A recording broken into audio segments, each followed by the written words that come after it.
投信义乡双龙部落的文化健康站，今仔日正式来启用，要来照顾到部落的老长辈。大家做宣布，信义乡双龙文化健康站正式成立，部落民众拢真欢喜，未来会当有共语言文化背景的族人来照顾家己的部落。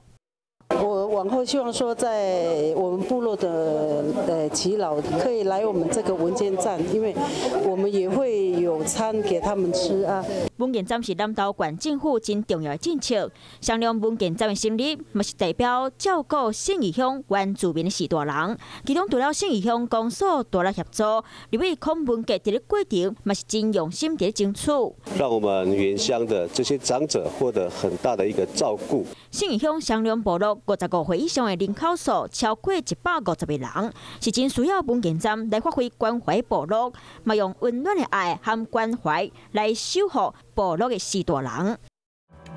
生生不息，宏观视野，我是申宏。想要看体育新闻，就要赶快看华视新闻，赶快按赞、分享、开启小铃铛哦。